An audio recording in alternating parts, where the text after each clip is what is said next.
왜 이렇게 눈치가 없으세요? 여기가 어디라고 그런 차림으로 들어오시는 거예요?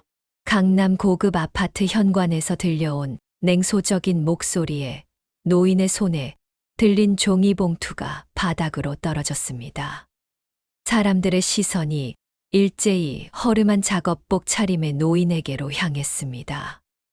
멀찍이 서 있던 경비원도 고개를 숙인 채 불편한 표정을 감추지 못했죠. 엘리베이터 문이 열리며 또 다른 인물이 걸어 나오는 소리가 들려왔습니다. 지금 이 고급 아파트 로비에서 모욕을 당하는 노인이 사실은 국내 10대 그룹 중 하나인 윤씨 그룹 회장이었습니다. 약자를 대하는 태도가 그 사람의 진짜 인격을 보여준다는 말이 있죠. 오늘 이야기를 들어보시면 공감하실 겁니다.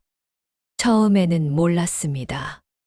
그날 그 모욕적인 말 한마디가 딸의 인생을 바꾸게 될 줄은.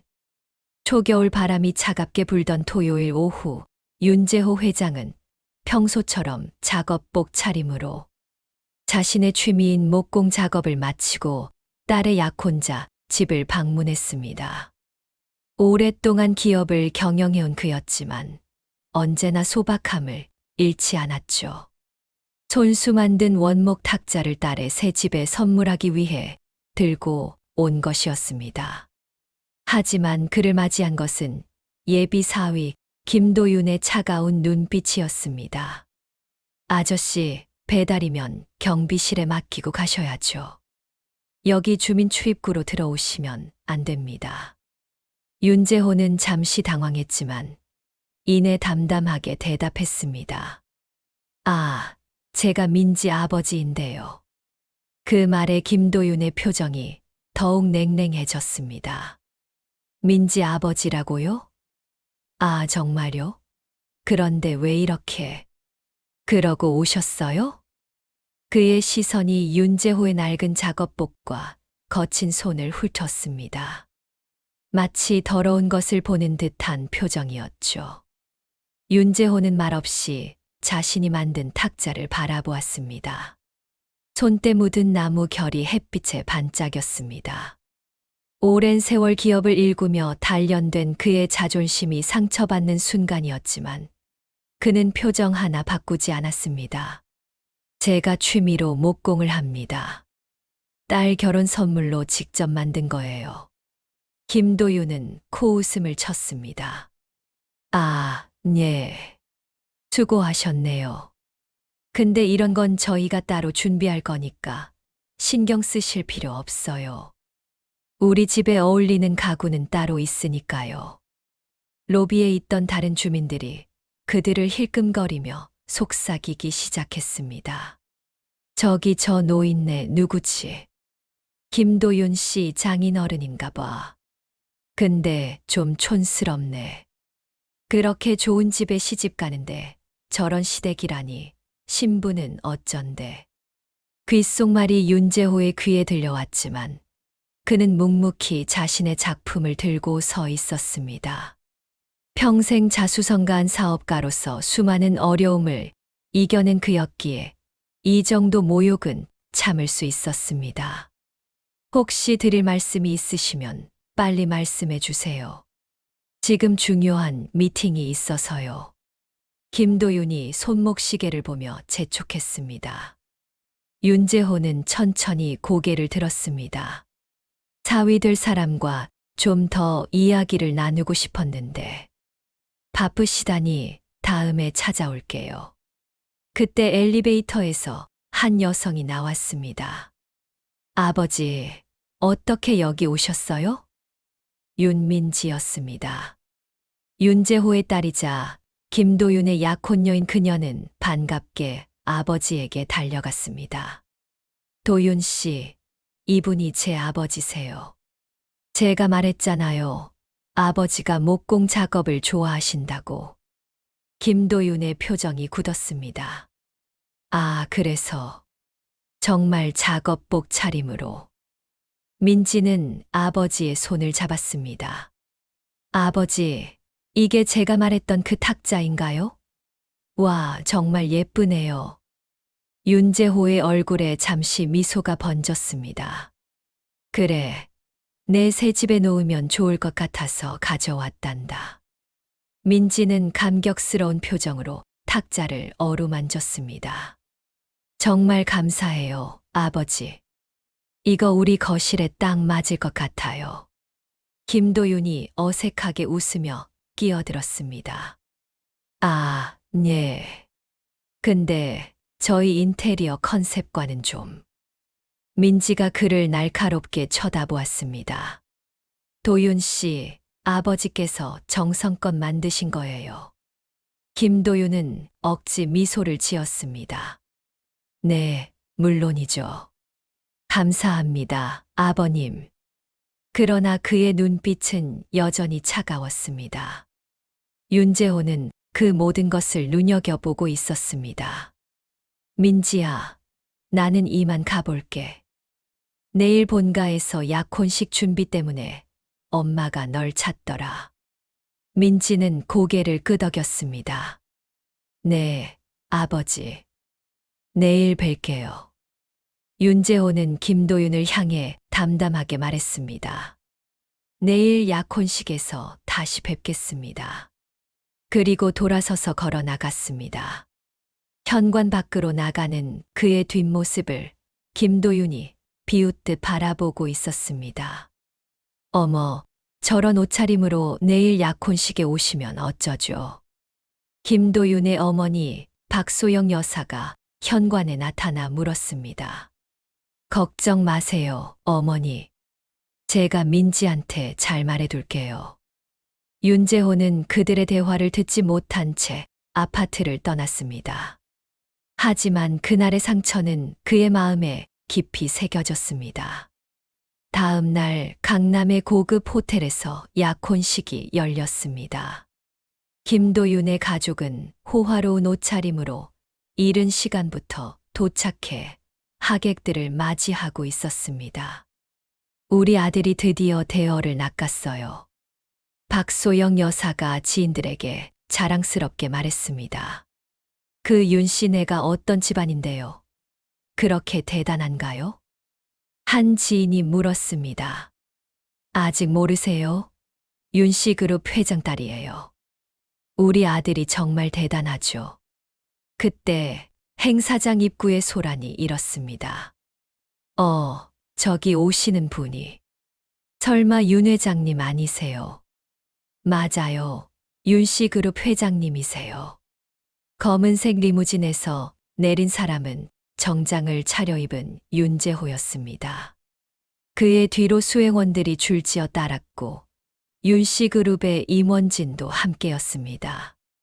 어제의 초라한 모습은 온데간데 없고 당당한 기업인의 위엄이 그에게서 느껴졌습니다. 김도윤과 그의 어머니는 놀란 표정으로 그를 바라보았습니다. 민지 아버님이 윤 씨 그룹 회장님이셨어요? 박소영 여사의 얼굴이 창백해졌습니다. 김도윤은 어제의 일을 떠올리며 식은땀을 흘렸습니다. 윤재호는 그들 앞에 멈춰 섰습니다. 어제는 제 모습을 있는 그대로 보여드리고 싶었습니다. 김도윤이 황급히 고개를 숙였습니다. 아버님, 어제는 정말 죄송했습니다. 제가 알지 못했습니다.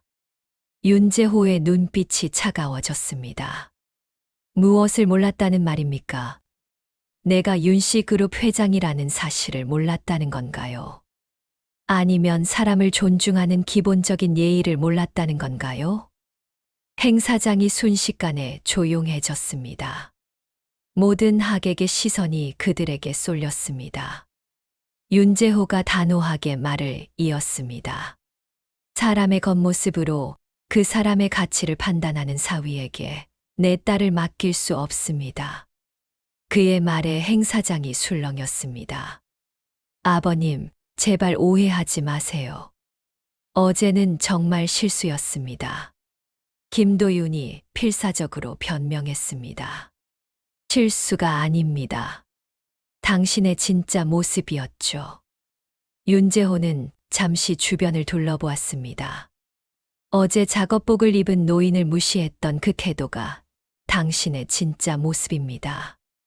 내가 윤씨그룹 회장이 아니라 정말 가난한 목수였다면 오늘도 그런 태도를 보였겠죠. 박소영 여사가 다가와 애원했습니다. 회장님, 제발 우리 아들을 용서해 주세요. 젊은 애들이 실수할 수도 있잖아요. 윤재호는 고개를 저었습니다. 실수가 아닙니다. 인격의 문제입니다. 그때 민지가 행사장으로 들어왔습니다. 아버지, 무슨 일이에요? 윤재호는 딸을 바라보았습니다. 민지야, 내가 평생을 함께할 사람은 어떤 상황에서도 너를 존중하고 사랑해줄 사람이어야 해.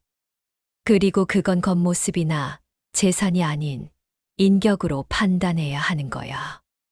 민지는 잠시 아버지와 약혼자를 번갈아 보았습니다. 도윤 씨, 무슨 일이 있었던 거예요? 김도윤은 말을 제대로 잇지 못했습니다. 그게 어제 아버님이 오셨을 때 민지의 표정이 변했습니다. 어제 아버지를 어떻게 대했어요? 윤재호가 말했습니다. 민지야, 내가 작업복 차림으로 갔을 때 그는 나를 배달부로 오해했어. 그리고 배달부라고 생각했을 때 보인 태도가 사람을 사람으로 존중하지 않는 모습이었단다. 민지의 눈에서 실망감이 번졌습니다. 도윤 씨, 정말 그랬어요? 김도윤은 변명하려 했지만 말문이 막혔습니다. 민지는 천천히 약혼 반지를 빼기 시작했습니다. 저는 이런 분과 결혼할 수 없을 것 같아요. 행사장이 술렁였습니다. 김도윤의 어머니가 소리쳤습니다.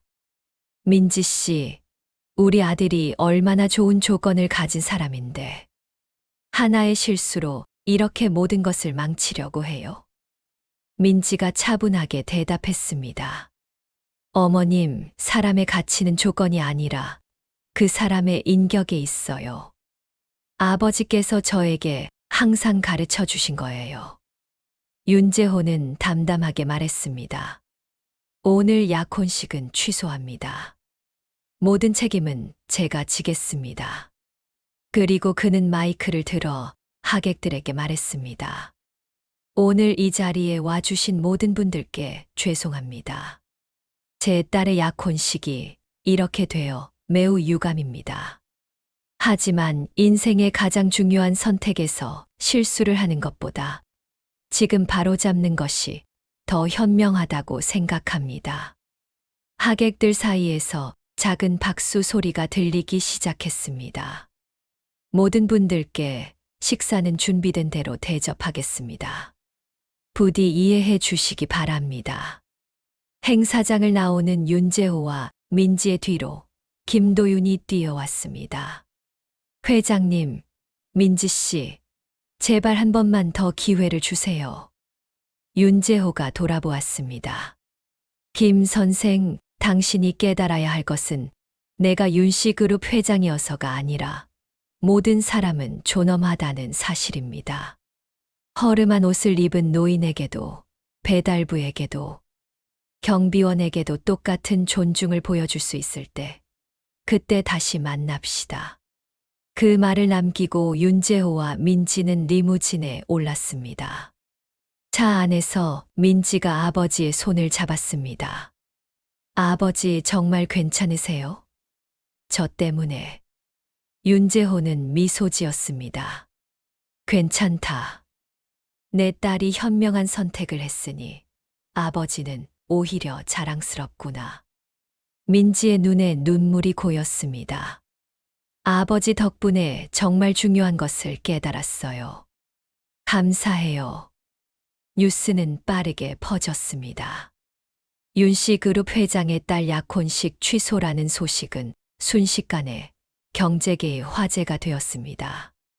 그리고 그 이유가 알려지면서 윤재호 회장에 대한 존경심은 더욱 높아졌습니다. 자신의 회사 직원들도 회장의 행동에 감명받았습니다. 역시 회장님답습니다. 겸손함과 인격을 중시하시는 분이시니까요. 윤씨그룹 주가는 오히려 상승했고 회사의 기업 이미지도 더욱 좋아졌습니다. 반면 김도윤은 이 사건으로 사회적 비난을 받게 되었습니다. 그가 다니던 회사에서도 그의 인성 문제가 도마 위에 올랐습니다. 여러 직장 동료들이 그가 평소에도 지위가 낮은 직원들에게 무례하게 굴었다며 증언했습니다. 결국 김도윤은 회사를 그만두고 잠시 해외로 떠났습니다. 약 1년 후 서울의 한 봉사단체 식당에서 윤재호 회장이 자원봉사를 하고 있었습니다. 그는 매주 한 번씩 이곳에 와서 배식 봉사를 했습니다. 회장님, 오늘도 와주셔서 감사합니다. 봉사단체 직원이 인사했습니다. 아니에요. 제가 오히려 감사하죠. 윤재호는 작업복을 입고 묵묵히 음식을 나눠주고 있었습니다. 그때 한 남자가 줄을 서서 다가왔습니다. 한 그릇 주시겠습니까? 윤재호는 고개를 들어 그를 보았습니다. 김도윤이었습니다. 김 선생. 김도윤은 고개를 숙인 채 말했습니다. 회장님. 아니, 아버님. 윤재호는 잠시 그를 바라보았습니다. 오랜만이네요. 김도윤이 고개를 들었습니다. 정말 죄송합니다. 그때 제가 얼마나 어리석었는지 이제야 깨달았습니다. 그의 눈에는 진심이 담겨 있었습니다. 지난 1년간 많은 일이 있었나 보군요. 윤재호가 말했습니다. 김도윤은 고개를 끄덕였습니다. 해외에 나가서 봉사활동을 시작했습니다. 그리고 거기서 정말 많은 것을 배웠습니다. 사람의 가치는 겉모습이나 지위가 아니라 그 사람 자체에 있다는 것을요. 윤재호는 그에게 식사를 건넸습니다. 앉아서 먹어요. 김도윤은 고맙다는 인사를 하고 자리에 앉았습니다. 잠시 후 윤재호도 봉사를 마치고 그의 앞에 앉았습니다. 민지는 요즘 어떻게 지내나요? 김도윤이 조심스레 물었습니다. 잘 지내고 있어요. 자신의 디자인 회사를 차렸답니다. 그렇군요. 정말 다행이네요. 윤재호는 김도윤의 변화된 모습을 유심히 살폈습니다. 당신은 지금 무얼 하고 있나요? 김도윤은 수줍게 웃었습니다. 작은 사회적 기업을 시작했습니다.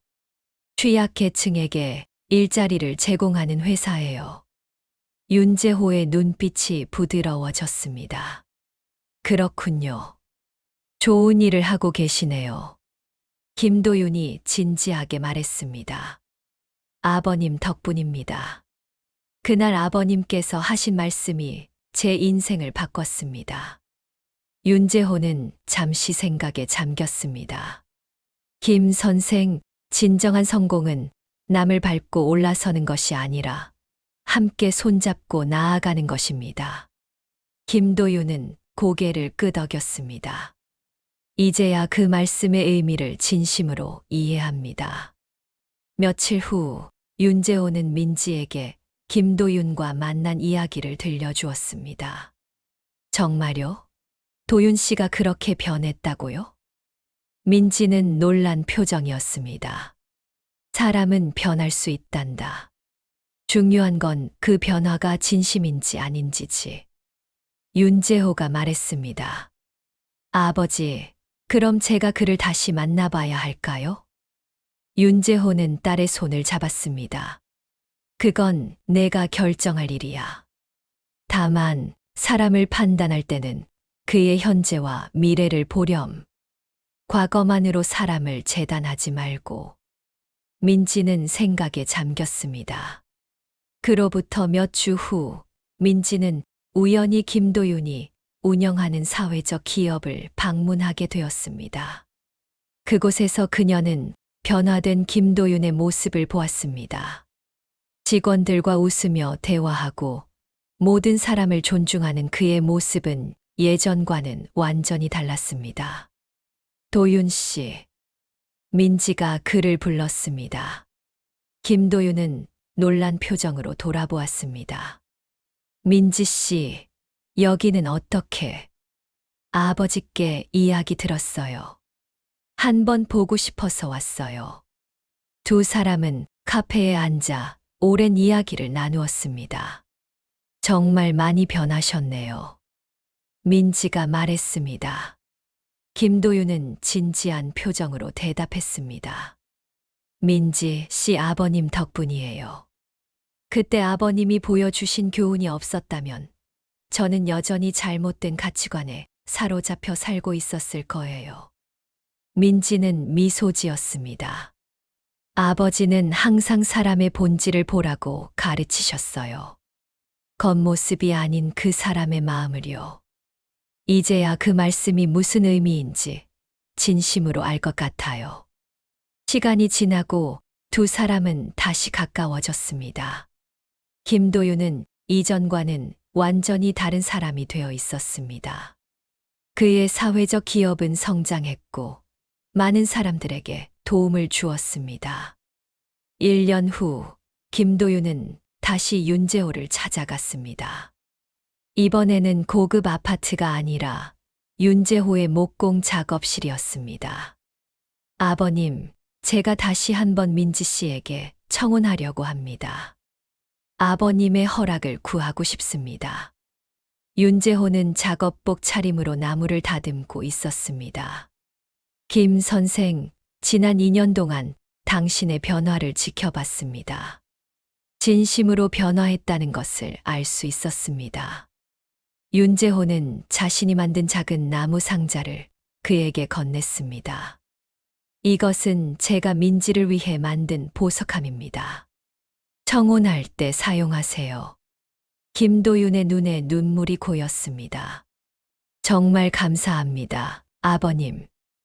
윤재호는 미소 지었습니다. 사람은 누구나 실수를 합니다.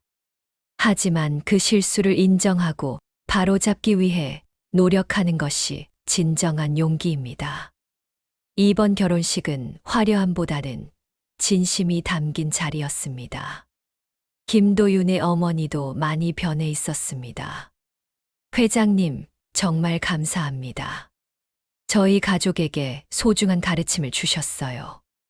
박소영 여사가 윤재호에게 인사했습니다. 서로를 존중하는 마음이 가장 중요합니다. 윤재호가 대답했습니다. 결혼식장에는 김도윤의 사회적 기업 직원들도 많이 참석했습니다. 그들 중에는 장애인도 있고 노숙자 출신도 있었습니다. 모두가 김도윤에게 진심 어린 축하를 보냈습니다. 식이 끝난 후 윤재호는 신랑 신부에게 다가갔습니다. 행복하게 살 거라. 그리고 항상 기억하렴. 사람의 가치는 겉모습이 아니라 마음에 있다는 것을. 김도윤이 고개를 숙여 인사했습니다.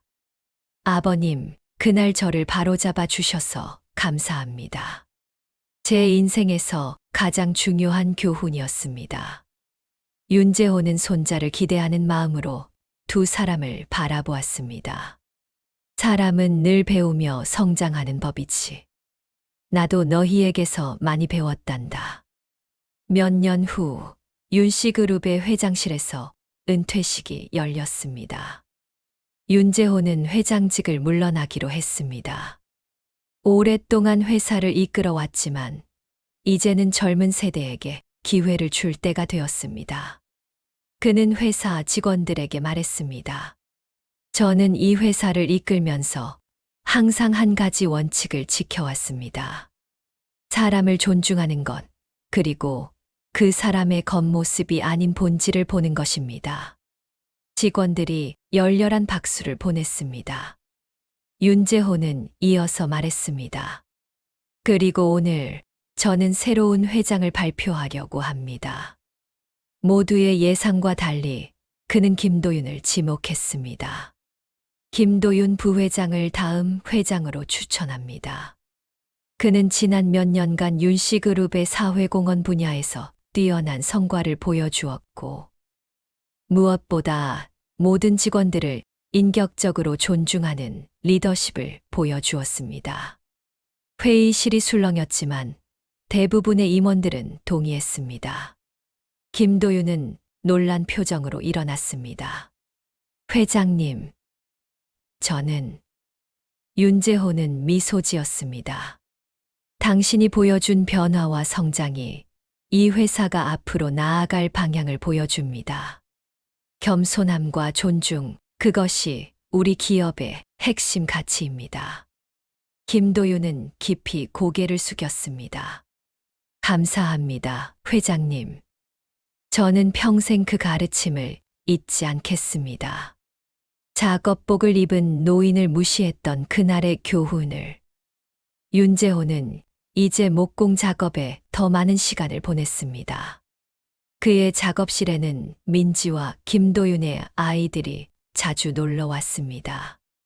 할아버지가 나무를 깎는 모습을 신기하게 바라보는 아이들에게 윤재호는 항상 이야기해 주었습니다.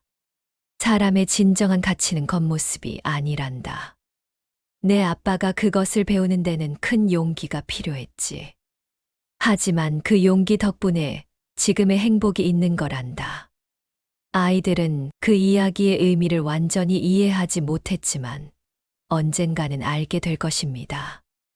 윤재호의 목공 작업실 벽에는 작은 액자가 하나 걸려 있었습니다.